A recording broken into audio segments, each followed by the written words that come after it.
What's going on, guys? Get here with Rast Group today with another video, another drill of the month. Today we're going to talk about designated target.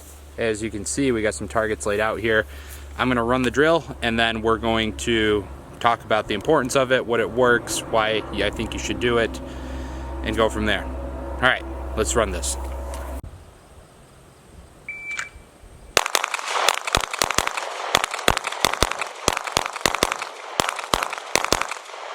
Okay, guys.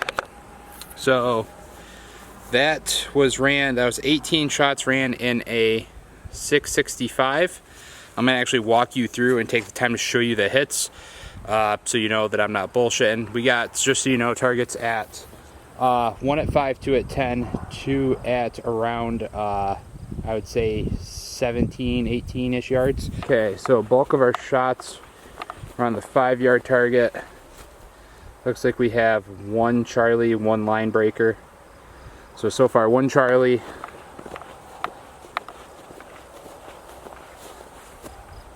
2 Alpha,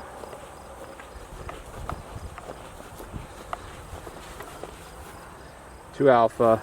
Okay, now we're going to be coming over to the right side array.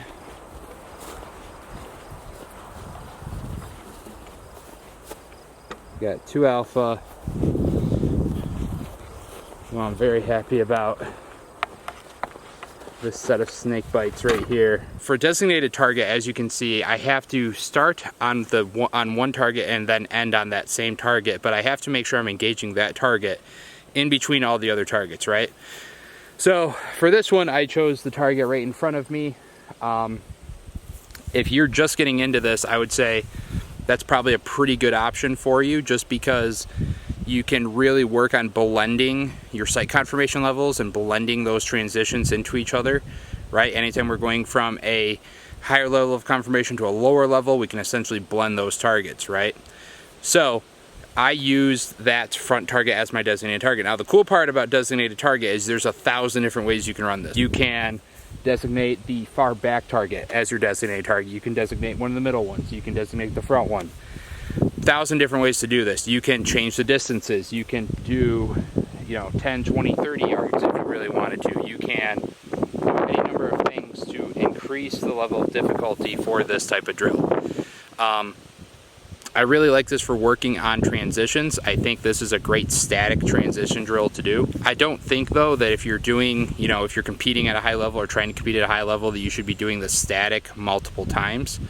I think you're going to kind of get stuck into the stand and deliver mode instead of the performance on demand mode of still having to account for movement and all that sort of thing. But if you're noticing your transitions are lacking, I think this is a great drill. You got to mix it up to really work what the drill is trying to push you to work on, right? So if I ran the same array, all open targets, I would say at a max of 2 times, that should be my designated target, the front target, front and center.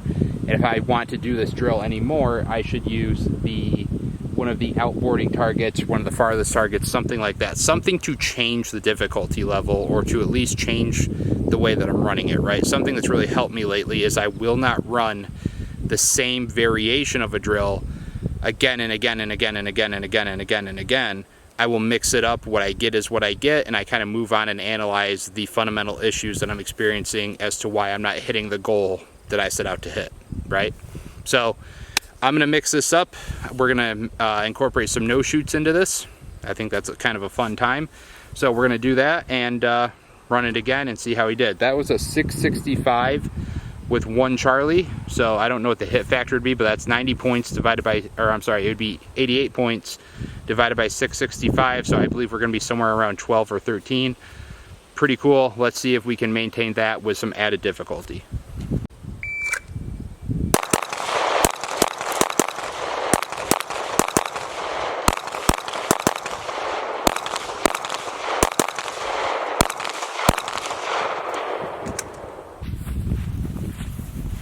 Alright, guys, so obviously on that one, much harder. Total time was 11:07 with 2 makeups because I felt it on the last target. It turns out I didn't really need to make those, but I think it saved me a delta overall. So we have 4 Charlies and 1 no shoot, just barely on this close target. Coming into the transition, I felt my grip pressures changed in my dominant hand, and that gun went bang, bang, and snapped straight downward, and it put me right just enough to break the perf of the no shoot, which would count. So 1107 for Charlie's a no shoot. Obviously this array is good practice for me. We're gonna keep working it.